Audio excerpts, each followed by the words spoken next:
Pessoal, nesses 105 anos de Presidente Prudente, a gente aproveita para conhecer pontos históricos e prédios que marcaram a trajetória, a economia, o desenvolvimento, claro, e toda aí o desenrolar da história da capital do Oeste Paulista. É uma cidade cheia de curiosidades históricas, como a gente mostra agora na reportagem do Altair Vieira, da Valéria Gargulho e do Rubens Nakato.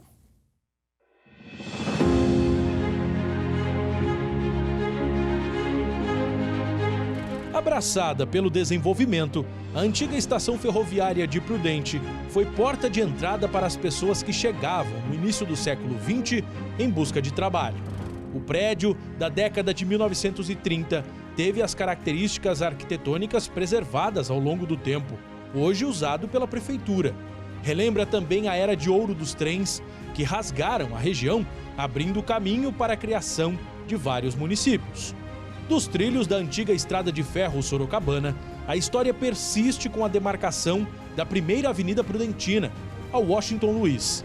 Neste trecho, a pavimentação foi mantida com os paralelepípedos e o bebedouro, que servia aos cavalos, ficou como símbolo de uma época. É daqui o nosso ponto de partida para homenagear os 105 anos de Presidente Prudente, que além de ter se tornado a capital do Oeste Paulista, é uma cidade cheia de curiosidades históricas. A arquitetura é uma delas. O cenário urbano se transformou para acompanhar o crescimento da cidade. E a arquitetura é dividida, segundo especialistas, em grandes estruturas que marcaram uma era e a grande maioria de edificações mais simples, mas que tem todo o seu charme, como as casas de trabalhadores na Vila Marcondes. Você tem uma arquitetura mais singela, mas com elementos da Europa, né? Porque vieram os imigrantes europeus para cá. Não só, né? Há uma diversidade muito grande e de certa forma, há uma arquitetura que lembra um pouco seus países de origem. Lá do leste da cidade, a Vila Marcondes foi e ainda é lar de quem veio para ficar. O primeiro vilarejo mantém aspectos de cidade pequena.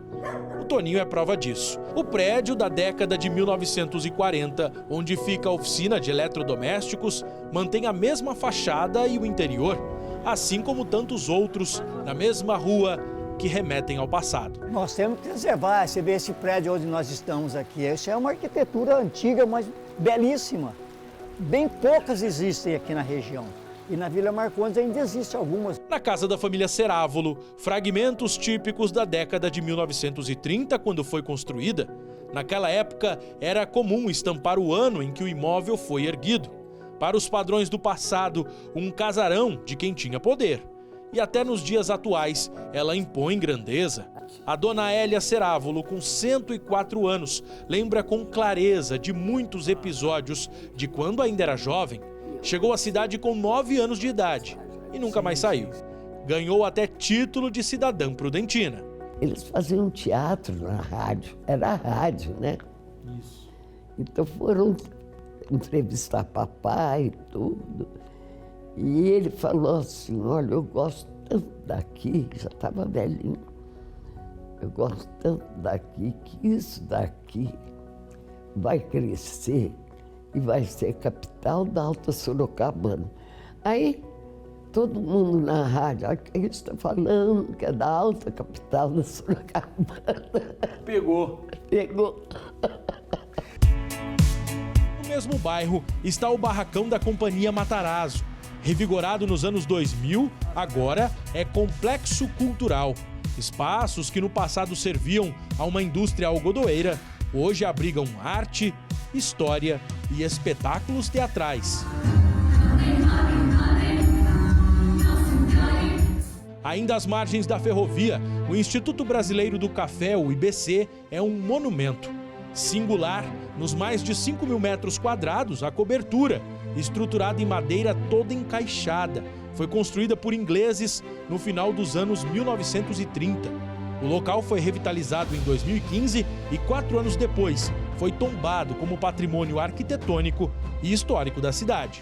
Viajando no tempo e no paisagismo prudentino, a Praça 9 de Julho se tornou icônica pela beleza e pelo espaço democrático em reunir todas as classes sociais. No coração da região central, além de ponto de encontro entre gerações, foi e ainda é passagem para o comércio e outros estabelecimentos que ajudaram a escrever a história.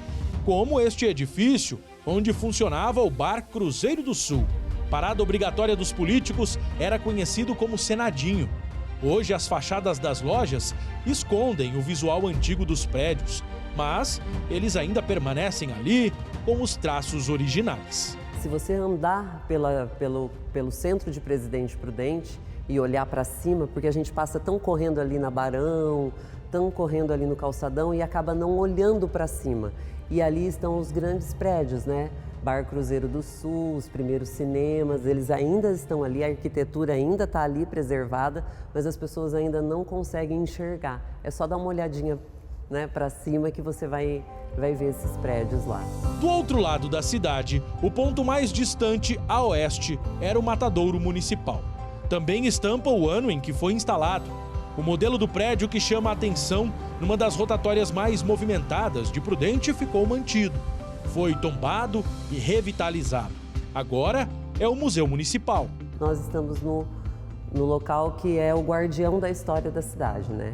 Que guarda a memória, a história daqueles que chegaram e o desenvolvimento e o progresso da cidade estão guardados aqui, né? E ele foi construído estrategicamente aqui não só pela questão da distância do núcleo urbano, mas sim pela passagem da estrada boiadeira, dos bois que vinham das fazendas de Epitácio, Venceslau, que passavam por aqui, ficavam aqui para ganhar peso e depois continuavam o trajeto até São Paulo.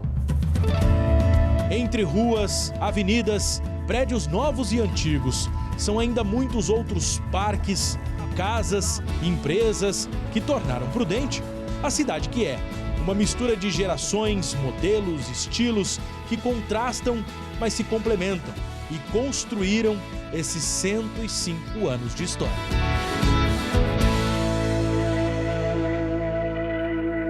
Muito legal, pude ter o prazer, o privilégio de morar em Prudente durante quase 3 anos da minha vida. Conheço muitos desses locais que o Nakato mostrou pra gente e é sempre muito bacana. O povo prudentino é um povo muito acolhedor e com certeza esses 105 anos são de uma história belíssima.